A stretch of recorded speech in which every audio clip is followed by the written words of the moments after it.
My amplified unit. Salute. It is indeed time to wake up, get up, and get amplified. Amped up with BC Amplify, Thursday, April 20th, 2023. 4/20 just dawned on me. 4/20, 2023. BC is going to tell you right now, there's a lot to talk about over this next coffee. A lot to talk about over this next coffee. Because when BC took off last week, a lot of business needed to be attended to that I put on the back burner for WrestleMania. Because newsflash, for those new subscribers over the last several weeks, maybe you came on board at WrestleMania or just after, maybe a little bit before. But if you're new to the channel, this is not a job to BC Amplified. This is BC's hobby. It became a success, and I am thankful for that. Thanks to you guys, much love and respect.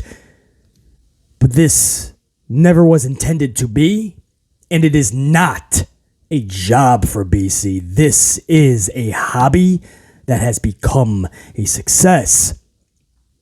So my actual business sometimes gets put on the back burner so you guys get content because I enjoy this so much. So even through the weekend, I started flying out. I covered about 12 states in the last 7 days. And I flew out last week. A lot of you guys might not have even noticed it was that long because I dished out a lot of content. Straight audio format only, podcast only. But I was dishing out content to you guys straight through the weekend. I even covered the Smackdown review for you guys.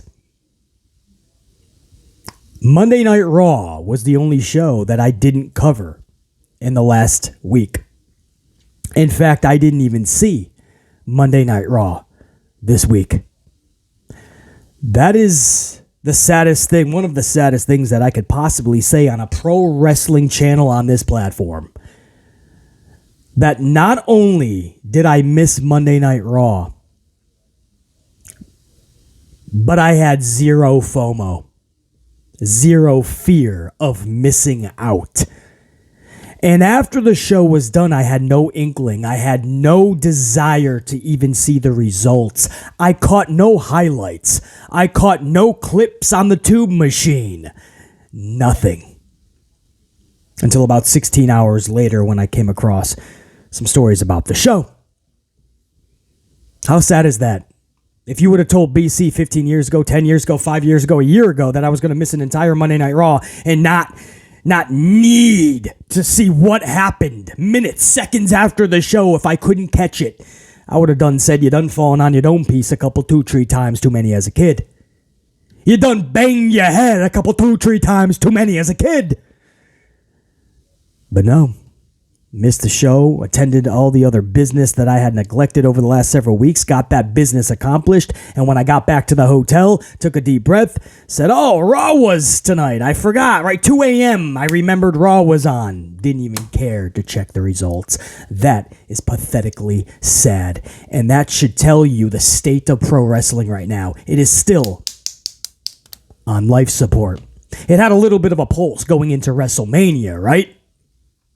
And then the air got sucked out of the room. The train went off the tracks during the main event, Sunday night, April 2nd, when Roman defeated Cody. And people want to say, well, basically, move on, man. You're always talking about that botched booking decision. Well, we can't move on because you see what's the next main event. See what I mean? When you do something wrong, it's a trickle-down effect. And everything afterwards will not be right. Brock and Cody could not be more wrong. A match that on paper should intrigue a lot of fans. We should be excited for Brock and Cody. If done correctly, it could be really cool. But because they botched it from the beginning, to the point where in a couple weeks you have that match in the main event of Backlash in Puerto Rico, and you don't even know why we're getting it. The only word we got was a little inkling that maybe Brock was upset that he went on first at Mania, which, by the way, there's been pay-per-views in the past where the commentator said Brock demanded to go on first. So even that bullshit lackluster reasoning would fall to the wayside due to logic and common sense. It doesn't muster up. It doesn't go in line with past Brock. Makes zero sense. The only reason Brock would attack Cody was because Cody got the title and Brock couldn't take on Roman, so now you get the Brock that's going for the title, but they botched it Sunday night. That's what I mean. You could have all the Stone Colds, you could have all of the Road Dogg Jesse Jameses and the Bully Rays, Bully Ray. You can have them all say it was the right decision, but you're seeing clearly how wrong it was by everything that happens after. By the ratings, by the amount of people that left after Mania and never came back. In fact, this week on Monday night, even though it was a small margin, they went backwards more. Monday Night Raw. We're going to talk about it. I saw exactly what happened. Here we are on a Thursday morning. I know exactly what happened on that show now, and I got a lot to say about it. Lashley, in theory, again? In April of 2023, we're going to talk about it. In AEW, same fucking thing, same nonsense. What's going on in AEW? You got another champion for the TNT title. You realize that's 5 different champions, or 5 different title reigns. Not in the last year, not in 2 years, 5 title reigns this year. You say, well, BC, that's only been 4 months then. That can't be right. No, it is. We're going to talk about it. And Tony Khan might split the roster up because half the roster at least doesn't want to work with one individual. Are you fucking kidding me? Oh, we're going to talk about it. Trust me. My channel members, it's been a long time, but you're going to get a shout out in this video, I assure you, to all my gold card members, to my super thankers. Much love to you guys. You will be thanked starting this amped up podcast. We got a lot to go over. There's no more time to waste. Now's the time. If you get offended by wrestling takes, this ain't the channel for you. We're gonna get amplified. We're going to offend you. We're gonna make you cry. And we don't give a flying fuck. Let's get amplified.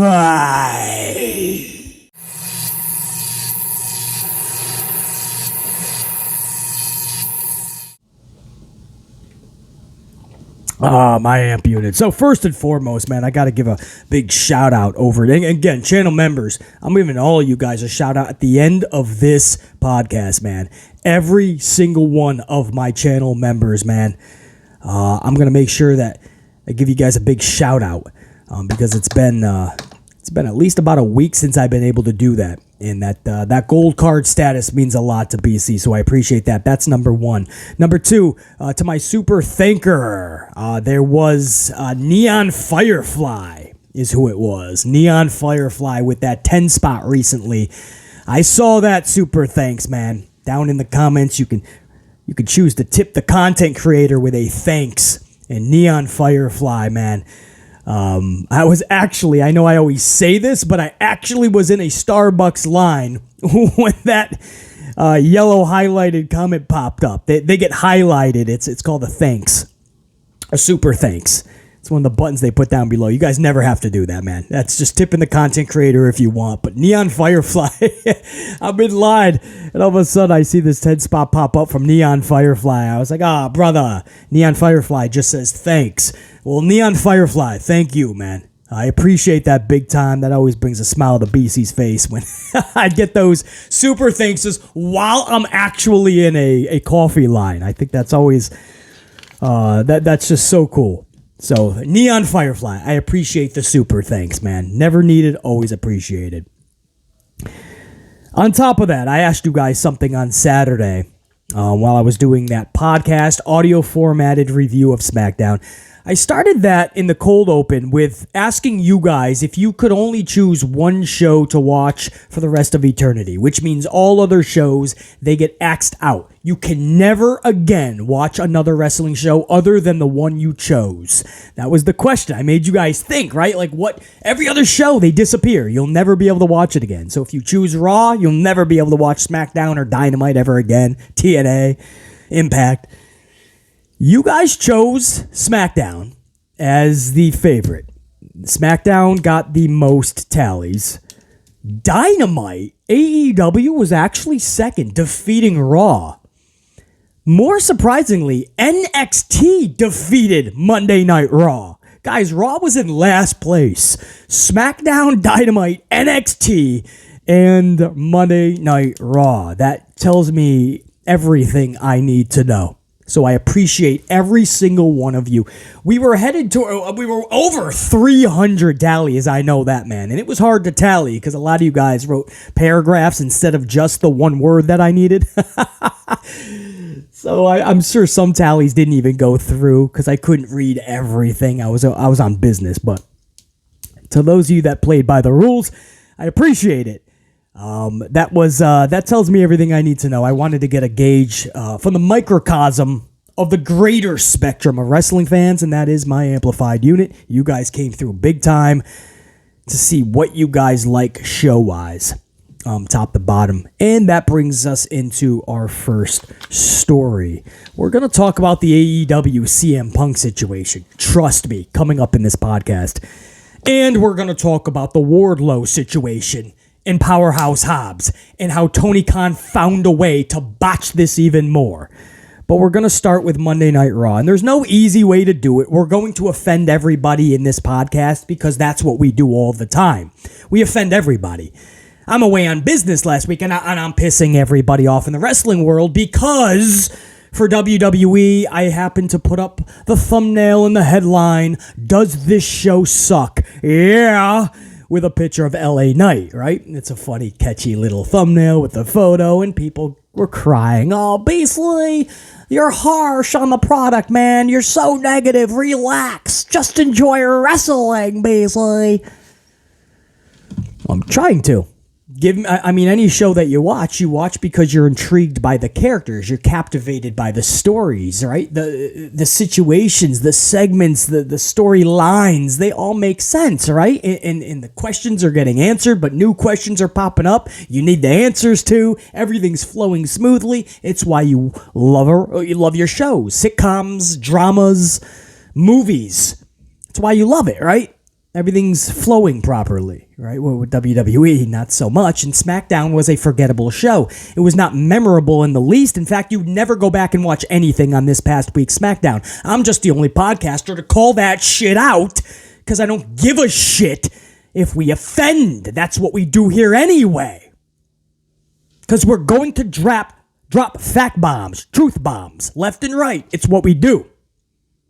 And here we are on Friday night's review, upsetting those that didn't want to hear that SmackDown was a forgettable show. Tough shit. So those that plant the WWE flag everywhere they go to get their morning coffee, what? Their afternoon coffee, what? Their midday snack coffee, what? Their nighttime snack coffee, what? Their before bed coffee, what? While they're sleeping coffee, what? Every time they go up to that Dunkin' Donuts, they plant that WWE flag. They go to the orthodontist, they stick that WWE flag in the yard out front. They go to their nana's house, they stick the flag there. The vets, they go to fucking get their little shots for their little puppy, they gotta stick the WWE flag in the lawn first. They go to the train station, they stick the WWE flag on the train. Everywhere they go, they got to stick that WWE flag. And when they hear that it's not a great show, it's not even good, it's forgettable, it's not memorable, you won't go back and watch it a second time, you won't even watch the highlights ever again, they cry. And on the flip side, AEW fans do the same fucking thing. I put up another fucking vid while I was away on business, audio format only, talking about, is this best for business or is Tony Khan running a sloppy shop, right? And we're talking about bringing back Jeff Hardy, even though he's got 16 fucking DUI. Who the fuck knows what he's got by now?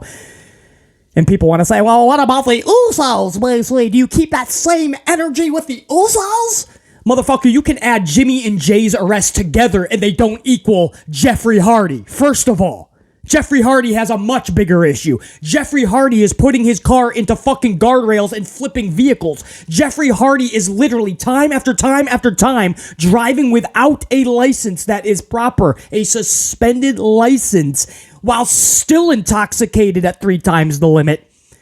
Don't you even put him in the category of the fucking Usos. Number one, hold accountability for your boy. And while at the same time, Jeffrey Hardy, it doesn't even take a year off.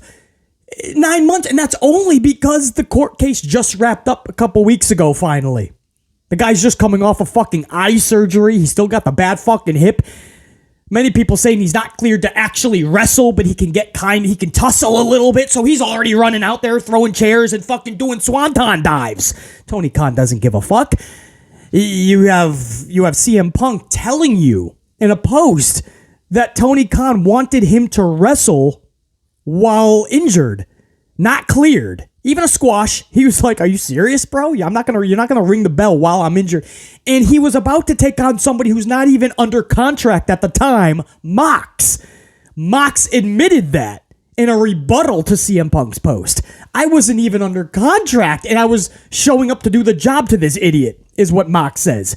Called him what's his dick's face, his name. What's his dick? That's what he called Punk. So obviously Mox does not like Phil Brooks, and I don't blame him. Brooks is calling out everybody in the fucking roster, and that brings me to our story in a little bit about dividing the locker room, which is mind-bogglingly fucking... I can't even believe we're talking about that, but we'll get to that in a little bit. So, here we are with a situation where AEW fans don't even want to hear Sloppy Shop. What? Shut up, man. Just shut up, all right? This isn't a Sloppy Shop. LOL. This guy calling it a Sloppy Shop. He doesn't know what the fuck he's talking about. This BC Amplify man. This BC calling it a Sloppy Shop. He's just a AEW hater, this BC Amplify man. The fuck you talking about? Fuck you talking about, huh? Keep that same energy when I'm fucking ripping apart WWE for justified reasons. But when I talk about your AEW, when it is clearly, I'm asking the question to be nice. Tony Khan is running a sloppy fucking shop to the lengths I've never seen before. I can give you fucking 16 examples this year alone of the sloppiest shop I've ever seen. I'm being generous. Watch your step. I'm being extremely generous. I'm not asking you for the answer. It's a sloppy shop that Tony Khan is running. If you can't accept that, if you can't comprehend the truth that is being given to you, offered to you on a silver platter, that's your fucking issue. Look in the mirror and deal with your shit. But you ain't gonna lie to me. You'll lie to yourself, and that's it. I disagree, Beasley. I don't give a fuck about your disagreement. Take your disagreement, shine it up, stick it behind you, and straight up your fucking ass. Spit it the fuck out, throw it the fuck up, regurgitate that shit somehow, and stick it right back up. Repeat the process. Until it makes you so fucking nauseous, you shut the fuck up. Nobody gives a shit about your disagreement. It's not a sloppy shop. I love AEW. These companies need truth more than ever. Nobody else wants to fucking do it. We all have our flag. Now look at my WWE flag. Look at my AEW flag. And we stick it everywhere we fucking go. Nobody wants to be truthful. Call it down the middle. Both companies are making fucking mind-bogglingly stupid choices that are affecting everything that happens going forward and affecting the way we can be or should be intrigued for what we're viewing. And you're just letting it slide because I'm a fan, so shut up. You're a harsh, negative critic, man. I'm going to call you harsh, negative critic, man. You know that? That's what you are. You're harsh. You ain't seen fucking harsh. This is nice, BC. Trust me. You don't want to see Batman, BC. He's a boogeyman. Stand back. He might bite. I promise you this. Everything I say is to help these companies. If they choose to do such and take that advice and really get better, awesome. We're all going to be better for it. The wrestlers, the company, the suits and ties, us fans for sure. Critics alike. And if they don't choose to take that, well, then we're going to repeat the process. Steps 1, 2, 3, and ditto. Repeat. Do something absolutely stupid, suffer the consequences for it. Don't learn your lesson, repeat it from the top. So, my point is, every time I put up content, you're going to piss off everybody equally. You know, at least you can't say I'm not fair. I'm going to piss off every type of fan there is imaginable. And last week, even though I'm away on business, audio format only, everybody is crying. Leave WWE alone. Leave AEW alone. It's flawless. Not by a landslide, not even close. And you're going to find out just how flawed AEW is in just a little bit. You're going to find out just how bad of a sloppy shop Tony Khan's running in just a little bit. Trust me. Oh, we are just getting started now. But before we get to the AEW sloppy shop, we're going to talk about WWE's pathetic shop. That's right. WWE is running a pathetic shop. So for WWE fans that can't take this type of criticism, get your fucking tear buckets, because it's time to fucking cry. Not too much more I can tell you. Read the fucking sign. I can't put it any other way. And when we say shortly, I mean right the fuck now. Monday Night Raw was a pathetic fucking shitfest. Basically, you didn't even watch it all, man. You're damn right I didn't. And I am so glad. And I can't believe that, I'm saying I didn't view it. Never would I think I would miss a fucking Monday Night Raw in its totality. But on top of that, never would I think to myself, I don't even need to go back and fucking view this thing. They put out Miz and Seth Rollins again. And I know. Basically, man, it was a better match, though, than what they've done 8,000 times in the past. No, I get it. I'm not denying that they didn't put on a good wrestling match. That's awesome. Wrestling on a wrestling show. What a concept. Awesome. Miz and Seth Rollins. That's all you got. That's and some people are actually like, Seth Rollins needs to be the one to take the title from Roman. Yeah, that's what needs to happen. Said no fucking numbnuts ever. Not even a fucking top of the heap numbnuts would say something like that. We didn't give it to fucking Montreal's Sami Zayn. We didn't give it to the fucking peak moment that we all could have had at Cody Rhodes at Mania. No. We're gonna give it to Seth Rollins so we can all go, whoa. But BC, he deserves it. He doesn't deserve shit. Fuck you talking about? If that's the case, I can give you 25 people on that roster that deserve the title. What does that mean? What are you saying? Because he's been there for years and he's tried and true and he's a great wrestler and he's put over Cody a bunch of times and other people, no doubt. But if we're playing the game of deserves, then there's a list of 25 people that need to get that title within the next year then, because many people deserve it. Seth Rollins is not as over as people want to claim he is. Once he got the whoa part of his song, that's when he started to get over, if that's what you call over. The second the song is over, it's the same weird Seth Rollins. We don't know what to make of him. I don't know what this character even is. He's half Joker, and then he gets really serious, so he turns into the old school Seth Rollins. Seth Rollins doesn't know what this character is. And I hear people going, he's super over, because they sing his fucking song. If that's the case, Shinsuke would have not only won the championship from Roman Reigns, Shinsuke would still be champion to this day, because we all sing Shinsuke's music. Seth Rollins is not over to the point right now that he's going to be the one to dethrone Roman. This was all after 3, probably 4 years by the time it's all said and done. It was all for Sethington Rollins. Sethington? Come on, stop the nonsense, will you? Stop it. We all respect Seth Rollins. We all want the best for him. One day in the future, maybe world titles galore. Awesome. Stop this bullshit. We didn't give it to Sammy. We didn't give it to Cody, because we have to give it to and then I'm supposed to believe that the guy who fucking got beat by Cody 3, 4, 17 times, he's the one to dethrone Roman, so now I gotta believe that shit. Stop it. Stop. Seth Rollins versus The Miz. That tells you everything you need to know about the show, but if you thought it couldn't get worse, how about Bob Lashley versus Austin Theory? That was all of 2022. Do you realize that? Because Roman doesn't want to work, especially Monday nights. So they tried to make the U.S. title like the world title. So every fucking week, Austin Theory was taking on Sethington or Bobby, Sethington, and Austin in a triple threat match. There was pay-per-views where you saw that match, actually. And they were giving each other the title like it was a hot potato. Here, you take it. No, I don't want it. You take it. Well, I don't want it. I'm going to give it to you. I'm going to give it to you. I'm going to sneak it into your backpack and you're going to see it when you get to the airport. They're going to say, excuse me, whose bag is this? What is this? Sir, I only got a water bottle and my shoes in there. Then what is this gold thing? That's a title. That's a title. What? Bobby didn't tell me he was doing. Bobby played a trick on me. Airport security's like, I don't know what the fuck you're talking about, but you got a massive gold title in here. You got to tell us you have that shit. I didn't know. We play hot potato with it. It's a championship in a pro wrestling league. A pro wrestling league? Yeah. You mean a company? I don't know. It's just a place where we play hot potato. Sethington has it one week. Theory has it. Bobby has it. They're all fucking taking on each other. All of 2022. All of 2022. All of 2020. How many times I gotta fucking say it? So you get to 2023. And we saw it a couple more times, didn't we? Oh, yeah, we did.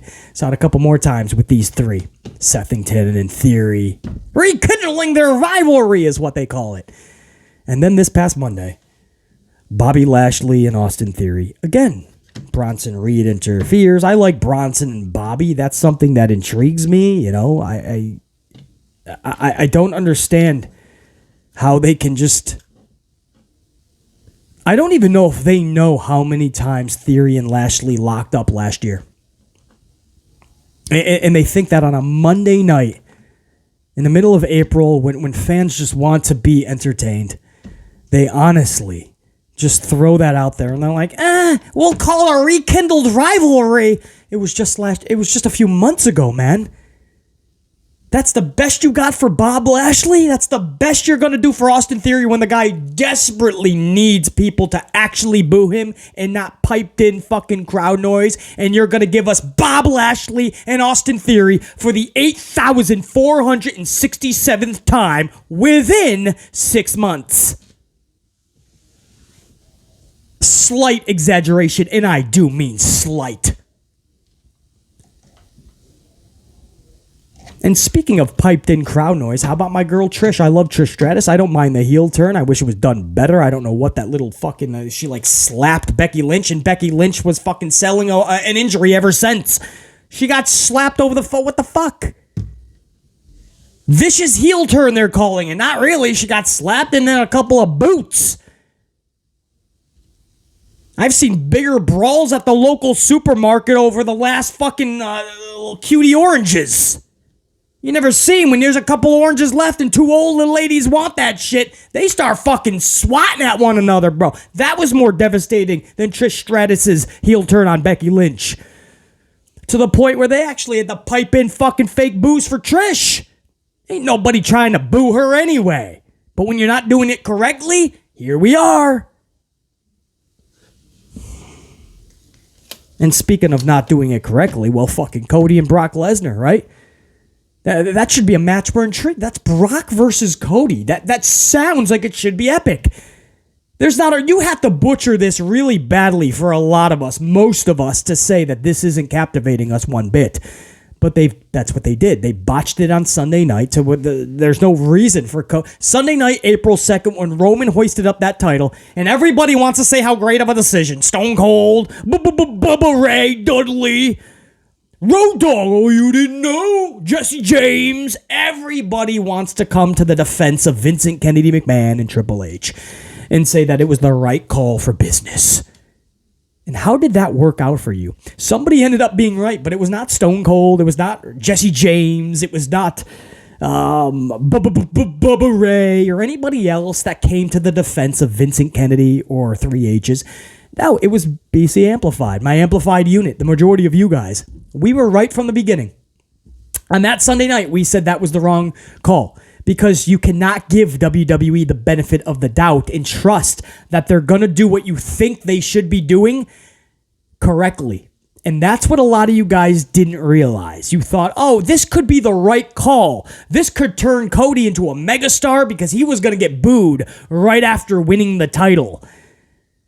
So this will be better, and he'll get it at maybe SummerSlam, or maybe they wait another year till 40, but he'll be a bigger star, and it'll be a better situation, BC, don't worry. And I tried to tell you guys, you're putting too much stock.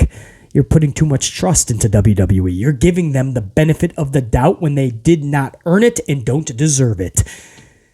And here we are just a few weeks after Mania, just 2 weeks after Mania.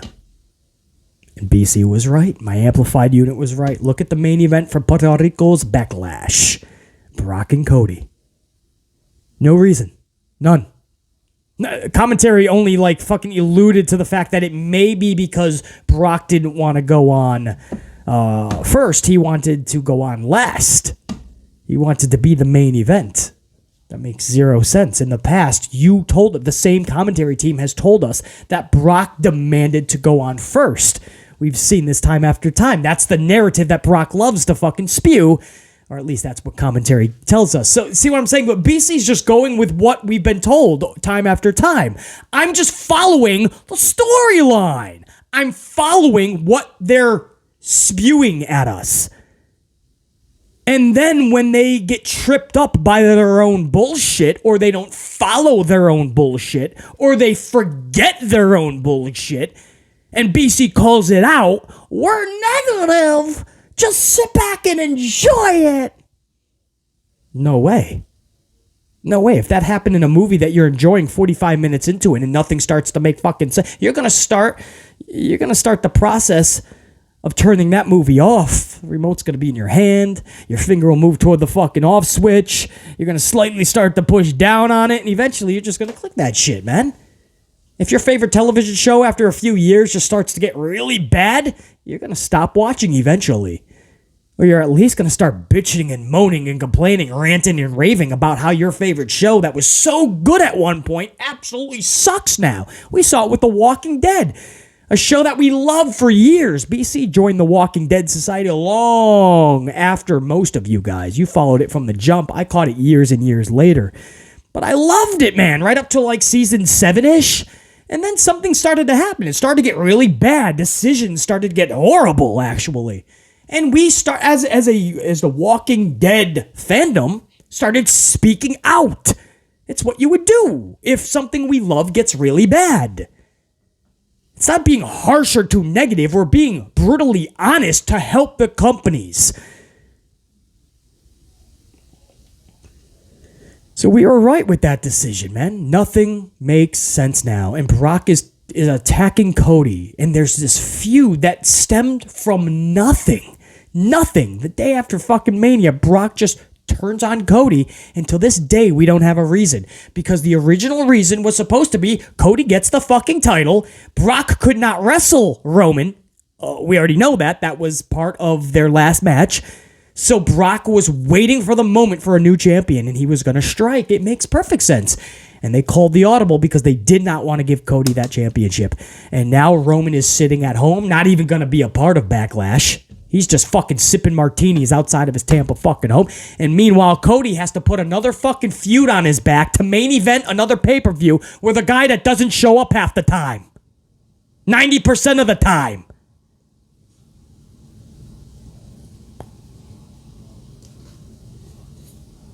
Nothing makes sense now for Backlash. For your main event, nothing.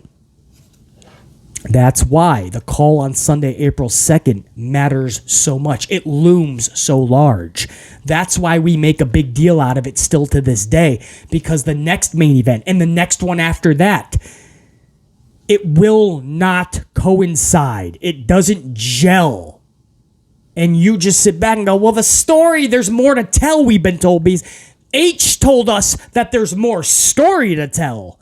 No, there's not. There's not. He went home with the titles. Cody is starting something totally different, and you want me to believe that in a month or after Backlash or going into SummerSlam or maybe after SummerSlam, they're going to revisit the storyline. No, that's a whole new fucking book at that point.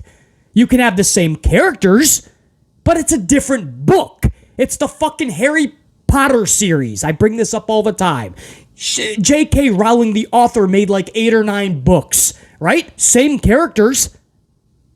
A lot of the same situations, but the story evolves. You can't have one long run-on book, one book that's fucking 8,000 pages. No, you split it up into books, not even just chapters. Books. Cody wins the title, Roman can take his fucking 2-month vacation and not work the mini pay-per-views, and Cody can take the fucking title, get the attack from Brock that would be justified because Brock's actually going for a title. Then we actually have a title main event at Backlash. What a fucking concept. And going forward, everything makes sense. But no, from that one action on Sunday night, April 2nd, nothing makes fucking sense now. Nothing is captivating us. We have more questions than answers, and it's clear the company doesn't even know how to answer these questions. Like the simplest one. Why is Brock attacking Cody? They don't answer fucking shit. In about a month, we'll find out. Paul Heyman hired him. Wow, what storytelling. They don't know what the fuck they're doing. They're just doing shit, and they're hoping we don't notice or we don't call it out. That's what Vince McMahon and 3H's does. That's just what they do. So here we are with the situation that we are left with. Everybody in under the fucking sun who's involved in pro wrestling that's been in those walls, whether it's a Stone Cold, a Road Dogg, a Bubba Ray, who says it was the right call, I love the decision. This is what you get. The audience that you gained for WrestleMania, the 450,000 fans that came back for Mania to see if there's anything to latch onto that's captivating their attention, you lost them all in 1 week. 1 fucking week, you lost all of them. By the 10th of April, 1 week after Mania, you lost the entire 450,000 WrestleMania lapsed casual fans. And if you're wondering, they pulled a 1.818 last week. Not only did they not get more fans back this week, they lost another few. They pulled a 1.815. They lost a few thousand more fans. The only place to go next is 1.7s in the ratings. You are pulling in lower ratings than you were against Monday Night Football for some weeks. And they don't even have football to combat with right now. That tells you that the air got sucked out of the room. That tells you the train went off the tracks. That tells you that the fans' interest totally faded out, fizzled out, burned out with the quickness from that call Sunday night, April 2nd. And here we are trying to do what we did Monday night with Cody Rhodes beating the shit out of 76 security guards. Brock comes out, half cowboy, half Undertaker, laughs, tips his cowboy hat, and then walks off. Cody has a good line, says, I grew up with cowboys. You're not a cowboy, Brock. You're a coward. I like the line. But acting like Cody Rhodes is a Goldberg, or what Wardlow was doing in AEW. Now I would not even believe Wardlow. If he beats up fucking 6 security guards, I'm not going to believe it. That's how badly Tony Khan has butchered and botched the booking of Wardlow. And he just did it again last night with a title victory. That tells you something. We'll get to that in a few minutes. But here we are with Cody Rhodes beating up 76 security guards. And Brock has he doesn't have to do much. When he shows up to Raw, he just kind of giggles and then he gets to walk away. And that's it. Listen, beggars can't be choosers. We're shocked he even showed up in Little Rock, Arkansas for Monday Night Raw. We're shocked. He probably got paid a fucking hefty payday for that. Just to walk out, giggle, and walk away. I was floored when I found out he actually showed up to Little Rock. So if you're wondering, while a lot of fans were not behind that segment, what the heck? They put a lot of... It was the security beatdown type of segment, man. We usually love that. But because of Sunday night's botched booking decision on April 2nd, we're not getting that. There is no fun going into this Cody Brock thing, man. You're playing catch up. You're digging yourself out of the hole the entire time instead of enjoying the ride of Cody versus Brock. And that's a shame. And I tried to tell you guys that was going to happen the second that decision was made Sunday night. And ever since, I've been harping on that decision. And people get pissed off. I'm like, move on, man. It's over. You keep talking about it. What the fuck?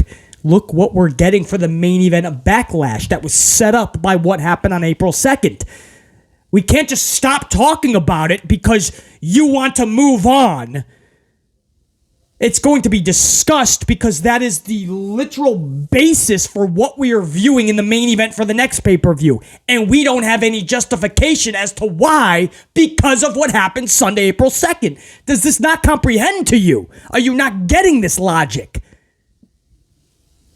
You think I want to talk about this every fucking podcast? I have no fucking choice because that's how badly this has been botched by Vincent Kennedy in HHH. And Monday Night Raw had a bunch of other bullshit. Judgment Day and Bloodline. That's intriguing. It's just pulling that now because you have nothing else. Going into a Backlash in Puerto Rico and then the Saudi show. And you're choosing now to do a Judgment Day Bloodline situation. There's times and places for it. They're just throwing shit out there, man. And if you honestly are giving them the benefit of the doubt, like they have real concrete plans in place, you're giving them way too much credit. And you just don't know VKM and HHH. They have nothing planned. Nothing. And if you doubt that, just go back to every fucking show since WrestleMania. They don't have a clue what they're doing. They're lost. You can sit there with your WWE flag and claim it's long-term storytelling. There's more story to tell. There's plans in the work. Be patient. Let it play out, right? Give all of those quotes that VKM and HHH want you to spew out to other fans, right? They want you to regurgitate all the talking points. Let it play out. There's more story to tell. There's plans in place. Be patient. There ain't shit. There's nothing. WrestleMania, all of the chapter of the book should have completely come to a close. And you start a new book. You can have the same characters involved in situations. That's awesome. Start a new book, though. Freshness. Let's get rocking. Let's get amplified. They have nothing. The botch was made on Sunday, April 2nd. HHH gets in front of the fucking conference. Little media scrum. Piss ants. And he says, well, sometimes decisions are made because there's more story to tell. And then the champion goes home for 2 months. And we have this weird main event that doesn't make sense. What more story did... No, the only story was you fucking didn't want Cody winning it. You, right? HHH is still pissed because the fucking sledgehammer was put into the fucking throne in AEW. And then AEW whooped NXT's ass. And Triple H... fucking started having health issues after that. I mean, Tony Khan literally put him in a fucking, just a bad state. And then fucking Vince McMahon didn't create Cody Rhodes in the star that he became. So he fucking had a moment where he's like, I can't put the title on him. And Triple H is like, I don't blame you, boss. I don't want to put the title on him. And at the last minute, I truly believe they audibled. And now we're just seeing that they don't know where they audibled thinking everything will be okay. And here we are. Nothing has made sense in this company since. Bro, Matt Riddle is going to tag up with Kevin and Sammy, and they're going to be taking on the Bloodline in Puerto Rico.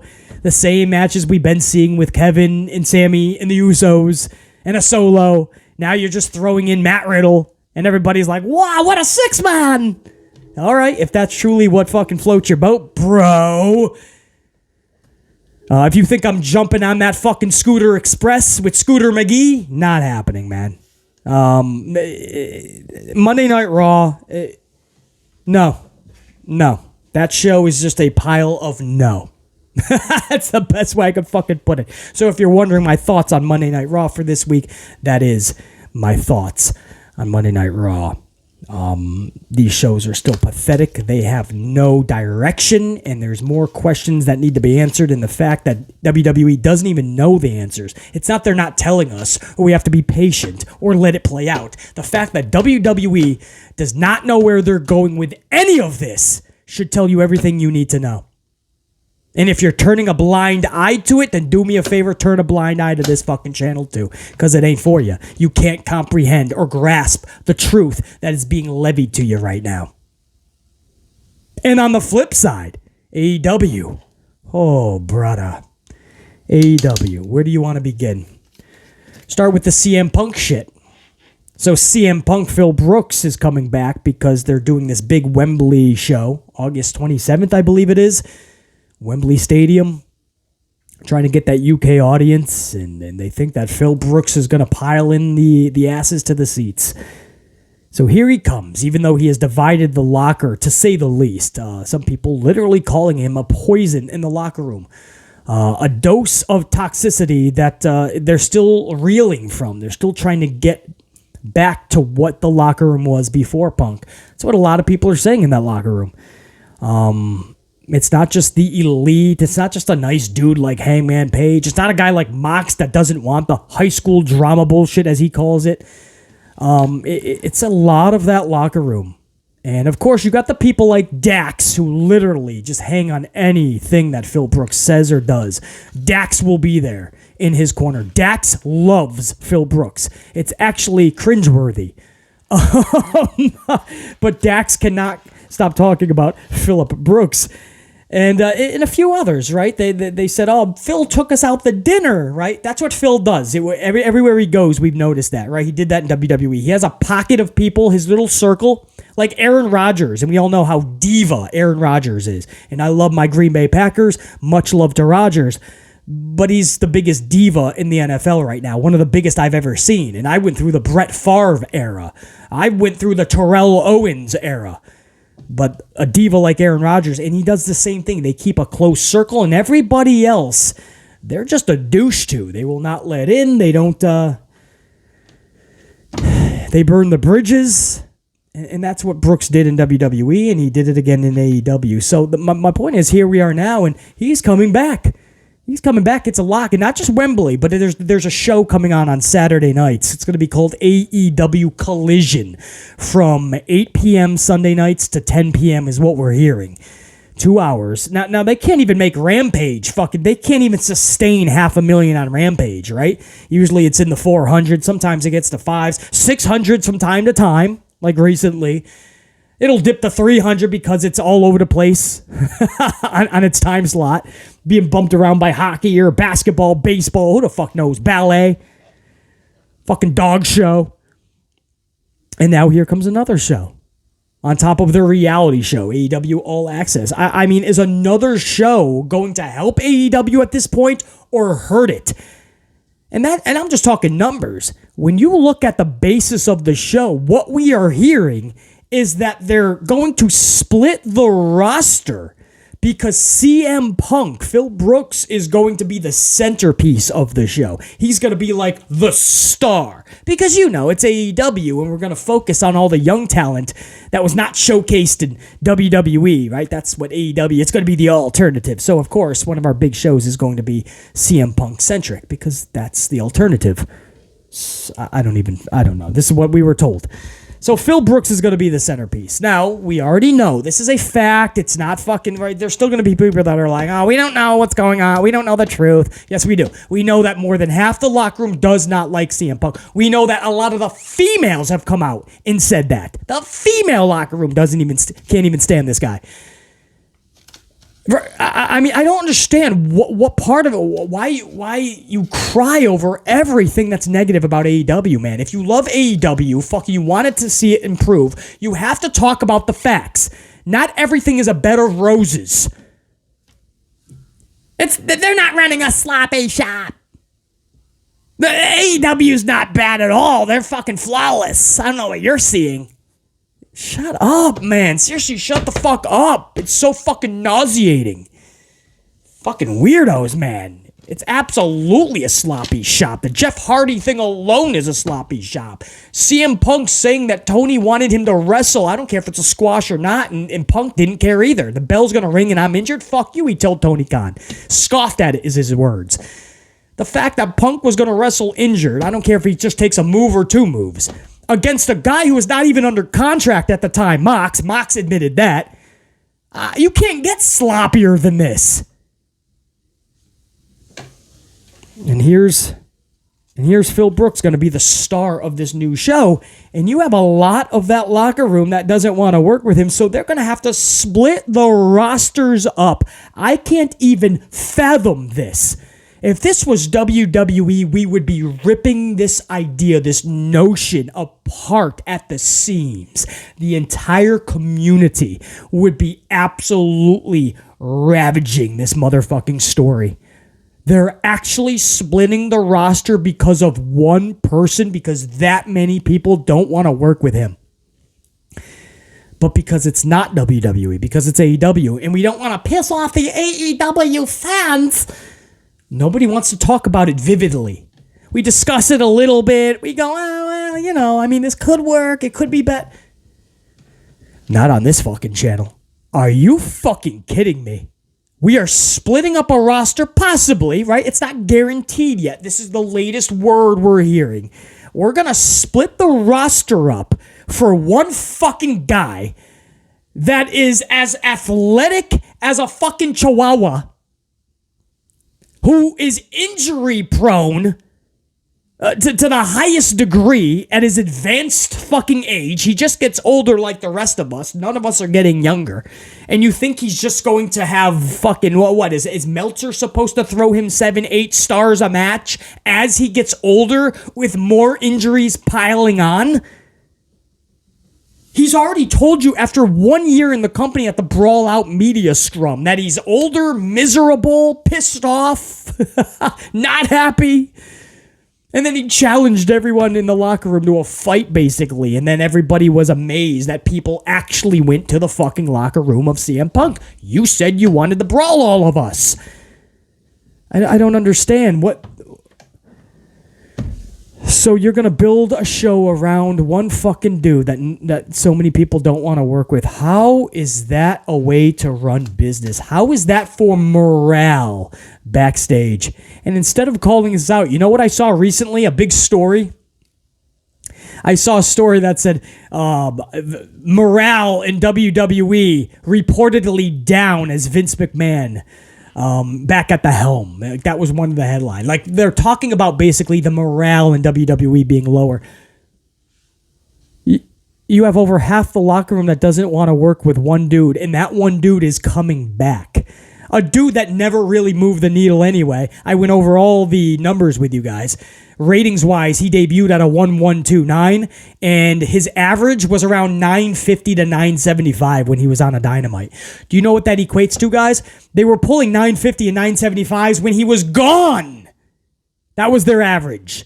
Now, the whole wrestling world has pretty much went kapoots and fucking took a wabaka. So now AEW is fucking around 875s, 850s if they're lucky. But they're around 950 to 975. That's where they settled into. So Punk wasn't moving any fucking needle to a consistent million basis plus. His buy rates for pay-per-views was not overshadowing the negatives. The positives were not overweighing the negatives. The buy rates for the pay-per-views were not bringing in enough buys to justify all of the turmoil.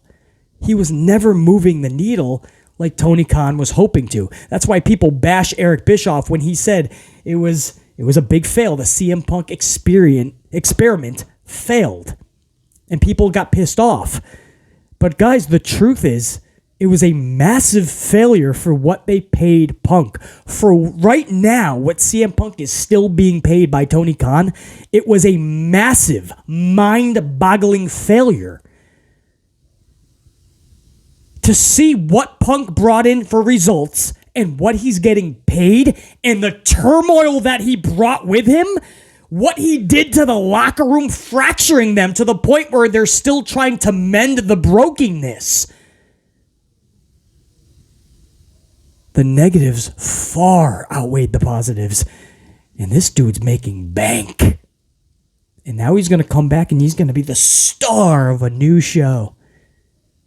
And Tony Khan doesn't know how to step up to him. He doesn't know. Maybe his balls are in Stephanie McMahon's fucking purse like Triple H's. And Stephanie's carrying all the balls in the world of pro wrestling. But you know what? Tony's got to find his fucking balls. I don't know how the fuck you do that to all that locker room that has been busting their asses and breaking their backs for you, Tony Khan. And you're going to bring this ball of fucking trouble back.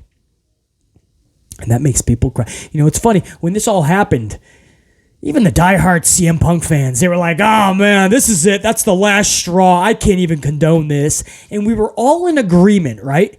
AEW needs to prosper and succeed now more than ever. They really need to put it into high gear, full gear. How's that? I'll use a pun. And one dude is weighing them down. It's clear to see that. And people go, it's not just them. It was the elite. It takes two to tango in a whole group. It was all of the elite. We have to place blame on everybody, basically. No, it was Phillip Brooks that put that fucking media scrum bullshit out there to the public. It was Phillip Brooks that challenged everybody to a fight after the media scrum. That was not the elite. It could have been handled privately. So no, it was Phillip Brooks that started it. And we were all in agreement that this is a marriage that needs to end in divorce, right? Sometimes you have to get a divorce. It sucks. You hope to be married forever, right? But that's not how life works. So you need to get a divorce. And we all agreed on that. And then it's the same cycle that always happens, I've noticed. After just a few months, we start going slowly but surely. We start hearing, CM Punk, right? And the chants get a little louder. And then it's the phenomenon of CM Punk far out illuminates actual Phil Brooks. Actual Phil Brooks, he looks like he's 180 pounds soaking wet, right? Barely fucking 5'11", he looks like. Looks like he's never went to a fucking gym. He's got the athletic ability of a fucking, I was going to say a cat, but a cat has more athletic ability. Since he's come back to AEW, I mean, he's put together a blooper reel. He's gotten injured left and right. 2 minor injuries, 2 bigger injuries. Caused fucking absolute chaos, pandemonium, and turmoil in the locker room in just 1 year. This Phil Brooks, and we put him on this pedestal like he's a Steve Austin or a Rock or a John Cena. We put him on this fucking pedestal, and I'm still trying to find out why. Why? He had one really good promo in Las Vegas. One promo when he sat Indian style on the fucking staging, and he said, hey, Colt Cabana, and he talked about doofus son-in-law and idiotic daughter taking over WWE. That was it. He was never able to capture that same lightning in a bottle. We had the Summer of Punk or whatever it was, and the Chicago Money in the Bank, and everybody was riding high. Okay. But for fucking a decade later to be acting like this guy is the messiah of fucking pro wrestling, I don't see it. I'm trying here, man. I'm trying to meet you halfway. To justify all of the negative that this dude brings, I am trying to justify it with the positives, and it's not even in the same realm. It's in 2 different leagues. But this is what we do. AEW fans came together in unison and said, we have to get the turmoil out, the toxicity, the poison. We get it out. And we are the AEW that we should be. And instead, here we are just a few months afterwards, and we're changing our tune. AEW needs CM Punk. CM Punk is best for business. CM Punk is going to give us fucking 10 stars. It didn't work the first time. Now, because of all the turmoil, oh yeah, you're going to pop a rating for the first few weeks, maybe a fucking month up front, possibly, right? Because all the turmoil, people are going to need to see this. And then the same thing that happened when Brooks got to AEW the first time. It'll fizzle out quickly because Tony Khan doesn't even know how to fucking book anything. We'll get to that in a minute with Wardlow and the TNT Championship as just one example of such. It's going to fizzle out quick. You'll be right back to where you were. And I just hope that the locker room survives it, man, or we're going to hear a lot more fucking about the drama backstage, and a lot of the grown-ups, the adult wrestlers are going to have enough. And I trust me when I say you're going to start hearing stories of people walking out of that company. It's called a sloppy shop because you're not taking care of your business. So this is what we're going to do for Phillip Brooks. So everybody can chant, Slam Punk! Slam Punk! and you're going to split your fucking roster up. You're going to divide literally, not just for the public to see on separate shows, but your locker room, your company is literally going to be divided to appease one dude who's already injected a lethal dose of poison into your locker room. Consciously or subconsciously has already destroyed that locker room to the point where it's still trying to pick up the pieces. And you're willing to literally, the word literally is overdone, overused, and usually in the wrong context, by the way. But I will use the word literally in the right context. You are literally going to divide your company in half with people that want to work with Punk and don't mind him, and those that don't want to work with him, can't stand him. And you're literally going to divide your whole company, because people are going to see who's with who is riding with who, so to speak. And you're causing so much I can't even believe that this is what we're discussing. I hope this doesn't come to fruition. I truly believe this is real. I mean, reputable people have cemented that story, that is what they're hearing as well. So I just hope that this is one of those situations where it gets... Tony Khan understands how bad this is, how fucking stupid, how nonsensical, how pathetic that we're even talking about this is. And he changes this immediately, right? We're hoping this doesn't actually come to fruition. Because if this ends up happening, I feel so bad for all the men and women in AEW that started something really cool, should have been much more further along than it is. And one dude completely just imploded that shit. I feel bad for them. I feel bad for them that they're even in this spot, in this position, that everything AEW does is being illuminated, overshadowed by Phil Brooks. It is a shame that everything gets overshadowed by Phil Brooks in a company that is supposed to be the alternative, that is supposed to showcase all the new and younger and different individuals in pro wrestling. We're not doing that. It's a shame. Phil Brooks was not just a bust for AEW. It ended up being a major, massive, epic bust of amplified proportions. You know, in hindsight, looking back at it, Tony Khan should have never touched Phil Brooks with a 10-foot pole. And now, like a bad marriage where one person cannot get out of it, right? It's like an abusive fucking relationship. It's like Tony Khan doesn't know how to get out of this now. And people say, well, Warner Brothers wants him to bring in Phil Brooks. Warner Brothers thinks he can pop ratings. Well, that's where Tony has to say, listen, you don't understand. This company is trying to pick up the pieces from what Phil Brooks left previously. We cannot divide this locker room again.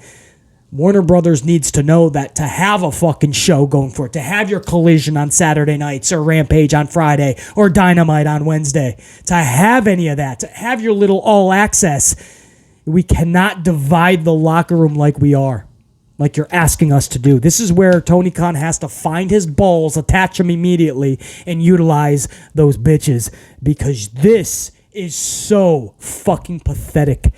This is something we would rip apart in WWE, and I hope you keep the same energy for AEW. Splitting the fucking roster, splitting your company for one fucking dude. I can't even believe we're discussing this, man. That's my thoughts on it, and I really hope this is the last time we have to talk about that. I also want to discuss the TNT Championship. Wardlow just defeated Powerhouse Hobbs on AEW last night. Wardlow aligned himself with Arn Anderson. Now, of course, you have Wardlow, who used to work with Tully Blanchard, so you got kind of the Four Horsemen aspect there. Wardlow with Arn Anderson. I don't see it. Wardlow doesn't need anybody with him. His character doesn't call for it. When he broke up with Max, that should have been it. Here we are with Arn Anderson. All right. Then he takes the title from Powerhouse Hobbs. So Hobbs held the title for a month. Remember when just last month everybody said, oh, it's Powerhouse's time. Oh, this is going to be a mega push. And we all weren't there because we were still seeing how badly botched for the fourth time, by the way. BC's been counting. Fourth major botch to Wardlow by Tony Khan. But the light at the end of the tunnel, we were told, is that Powerhouse is finally going to get a big push. Pretty cool. Homegrown talent, Powerhouse. He's the champ. Okay. How'd that go? 1 month. That's all it was. If you guys are wondering, man, the TNT title was debuted in May of 2020. I believe Cody Rhodes was the inaugural champ, and it went to Brody, back to Cody. There's been 18 title winners, guys, since May of 2020. If you're doing the math, that's less than 3 years. It's April 2023. So technically, it's been less than 3 years that title has been in existence, and we have 18 different title reigns. That averages out to more than 6 different title winners per year. So if you average that out, guys, that is 6 title changes a year. That's a title change every 2 months, basically. Every 2 months for the last 3 years, there's a new champion. And I can do you one better. Check this one out. There's been 5 changes this year alone. Now you're thinking, well, BC, it's only April. January, February, March, April, BC. That doesn't make sense. I know it doesn't make sense. I'm just telling you the facts. Like I said, everybody cries when I speak about pro wrestling. Everybody wants to just go, I disagree, basically. And type away their disagreement. No, listen to me. These are facts. 5 title changes in 4 months. 4 months. 9 in a year. If you want to go back to April last year, roughly around this time, April 15th. 9 different title reigns, guys. In 1 year. That averages out to almost a different champion a month. Wardlow lost his title to Hobbs after just 3 days. You guys remember that? When they were playing hot potato. Remember that? It was Wardlow lost it to Joe. Joe loses it to Darby. Darby loses it to Joe, to Wardlow, to Hobbs. Whatever it was. It was Joe, Wardlow, and Darby. He's just playing hot potato. And then when Wardlow got it from, I believe it was Joe. You can't even keep track of this shit. I'm trying to remember this just off the top of my dome piece. Wardlow held that title for 3 days, and then Powerhouse Hobbs got it. Powerhouse Hobbs only held it for 1 month, and Joe got it, or Wardlow got it last night. So this whole Powerhouse Hobbs push... What the fuck was it for? And again, if this is WWE, it's okay to trash it. But because it's AEW, we have to automatically defend it. It's not that bad, basically. I put together a list of 10 reasons why this is good for business. No. Your title is a fucking joke. It was a joke when Wardlow lost it after 3 days. It's more of a joke that Powerhouse was not a powerhouse at all, and he couldn't even hold it for a fucking month, even with the fucking services of QT Marshall. He couldn't even hold it for a fucking month. Wardlow comes back, a new version of him now with Arn Anderson. Every time this guy does something and he gets botched, he goes away for a few weeks. Then he comes back, a new version. He's got his fucking haircut. His beard is shaved. He comes back with a manager. He comes back beating up 86 security guards. We never know what the fuck. I didn't know it was possible to butcher Wardlow even more than Tony Khan did, but he keeps doing it. Even by winning a championship, he manages to botch Wardlow. And in the process, botch Powerhouse. And in the process, butcher and botch your whole championship in its entirety. Because the TNT championship is a fucking joke. You might as well throw that away with the 24/7 title. Nobody is taking this serious. It has as many different fucking champions as the fucking 24/7 title, basically. It changes hands nearly as much as the 24/7 title. BC, that's taking it too far, man. Slightly, and only slightly.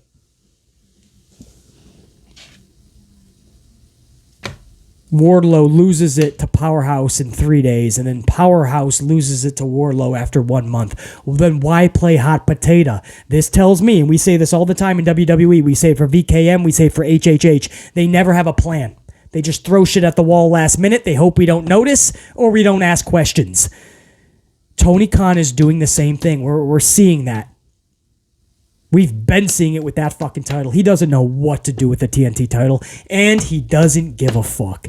And it's hot potato. Whenever Tony Khan shows up to the venue, it's however he feels at the moment. You know what? I'm going to have a new champion tonight. Look at the tag team titles, guys. They're not any better. The Acclaimed were getting so fucking red hot, white hot. And all of a sudden, they take the titles off of them to the fucking Gun Club, Austin and Colt. Because maybe FTR is coming back to get the titles, we think at the time. Okay, so you don't cool off the fucking Acclaimed. They haven't been the same since. The Acclaimed has not been the same since. And then, so Colt, and then we hear, okay, well, Tony wants to push up that young team. Well, they lost a fucking month later to FTR. You can't have all of your tag teams hold the titles in 4 months because all of them have held the titles since January. It's only been 4 months, guys.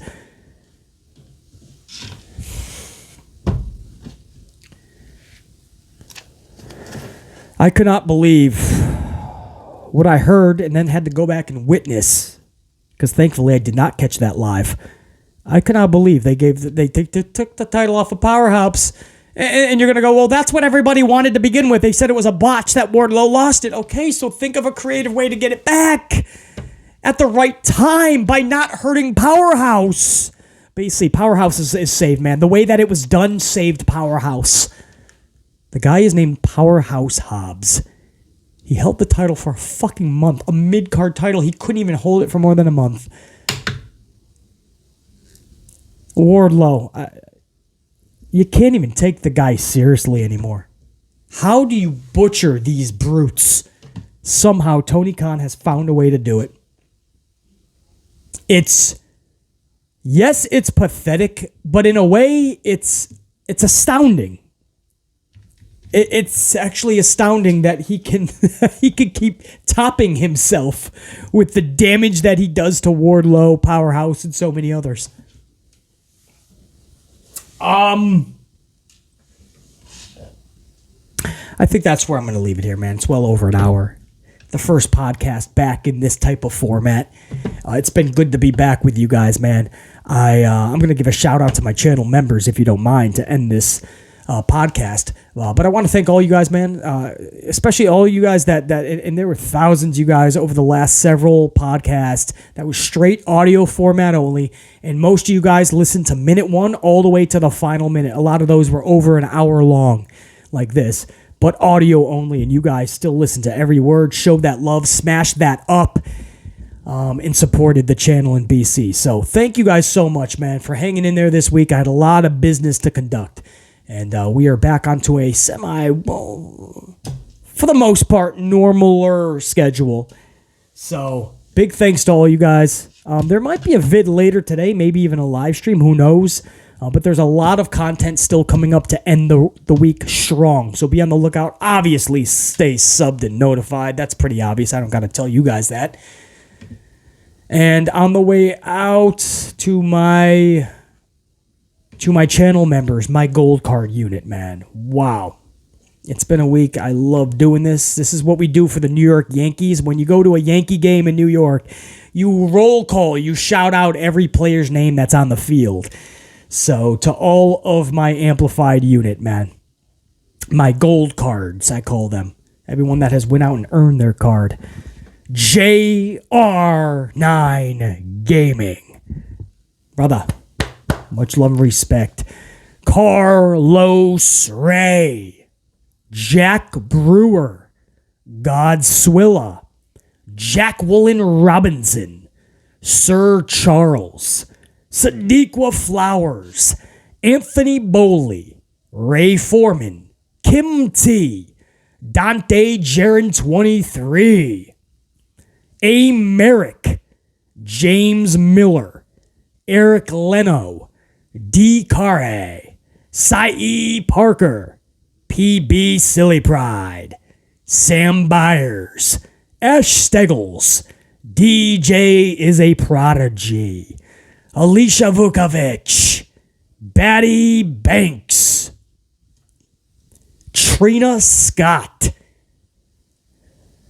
Pimp Jesus, Janelle Layton, Raymond Karan, Nessie Sunflower, Discovery Metal Legion, Santivia Major, Jared Kelly, James Shrimp Fajitas, G, a.k.a. True Life to God, K. Doherty, Christopher Blackshear, Network Guy Dave, J, Dwayne Piazza, Quentin Gilbert, Pile Driver Finisher, Savage 1024 The Punisher, Brand Q featuring Quincy, Rachel Rocca, Big Mr. Big 200, Smokey, Jamal Straken, Venus Soldier 92, Robert Hurt, Snake Venom, Silver Black 31,